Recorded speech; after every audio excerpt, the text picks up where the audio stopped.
Dr. Darcy here. Everything that you want is on the other side of you loving yourself more. Like everything you want. Like the mundane things. Maybe you just want to be energized and feel like you had a good night's sleep. The big gigantic things like creating a new career, or starting your own business, or getting the love of your life, or buying a hotel in Hawaii. And from the stuff that you consider selfish, like just for yourself, that you want, like some of those things I named, like losing weight, like a new car, like to be able to pay off your debts, all the way to the things that seem super spiritual, like living the grandest version of yourself, because you know that's the only way for us to really heal the planet, is more and more of us doing that.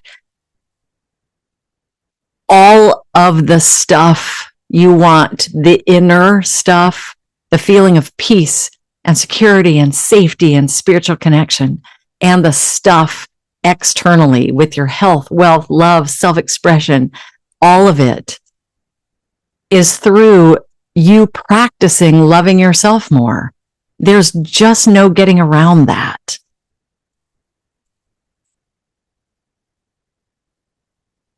There are different ways that you can do it. But the first thing is for you to decide you're worth it enough to start working on honoring the sacredness of your soul and holding yourself as precious and lovable and valuable and worthy. You holding yourself that way within your own heart, within your own eyes, like, whoa, I'm this precious spiritual being having a human experience. But it's not usually this like, oh, ta-da, I feel like that, so now I can do it. It's the other way around. It's really important to start little baby, awkward, uncomfortable, small, self-loving practices and start to do those consistently. Add up several days worth of being kind to you. It's not always the same at all as the self-care lists. Like, yeah, sure, go have a massage. I love those, but only when you feel like you have the money to spare that makes it feel like that's a loving thing to do, or when you have the time that maybe it wouldn't be taken away from spending with someone that you love. So the whole like, what do I do? Which of the self-care lists? Do I work out? Do I not? Darcy, what's loving? How do you know it's loving? Below every one of my videos in the description is the opportunity for you to get the PDF that's the 5 principles for self-love practice. So please get that. And so you can look through those 5 principles like, oh, using kind words and kind actions on myself, holding myself accountable sometimes, letting myself off the hook sometimes, noticing my own inner guidance and making that be the important thing. But one of the biggest ways that we can start to practice self-love is we must care about how we feel. Care about how you feel and rescue yourself when you feel bad. And if there's a part of you that goes, this totally makes sense, like, of course I have to treat myself kindly. Of course I have to know I'm worthy and valuable and lovable. Like, of course, to live a life that I enjoy, like, of course I need to do that. But if you kind of then go like, yeah, does it really matter? This is not for the you that's watching the video, because you already kind of get it. Like, oh, of course it's important, but it's for that part inside you. Sometimes the negative committee, sometimes maybe your, very smart brain that goes, yeah, does it really matter? Because you practicing loving you practicing being kind to you, it's the only thing powerful enough to gently or not so gently push you and nudge you to doing the things you know that you need to do to get to the place you want to get. Honestly, think about it with relationship things and with money things and with body things. There are action steps, the little ones or the big ones. And unless you put yourself into your own circle of kindness, you just don't take the time to do it. And give me an internal, like, amen to that. If you're the person, and usually my audience are these people, we're really, really good at taking care of the other people. Maybe your kids are grown already. Maybe they're still little ones. Maybe you don't have kids, but it's about your animals. Maybe it's about your friends or being really good at work. Us practicing being kind to us is the only thing powerful enough to make us go, ugh, all right, I'll go do that 15-minute thing, even though I'm tired and I don't want to, and it scares me. The same way as if my kid said to me, hey, and he's grownish now. Hey, Mom. When he was little, he would always call me Mama. Hey, Mama, will you go do that thing for me? Can you help me do this thing? Will you go get me the glass of water? Okay.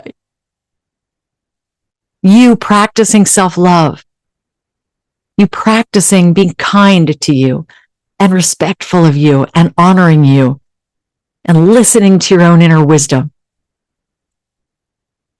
That is what's going to give you the strength to do the things when you want the changes. And I know that you do. When you want the life that you want, when you say, oh my gosh, I do, I'm going for it. And another piece of why self-love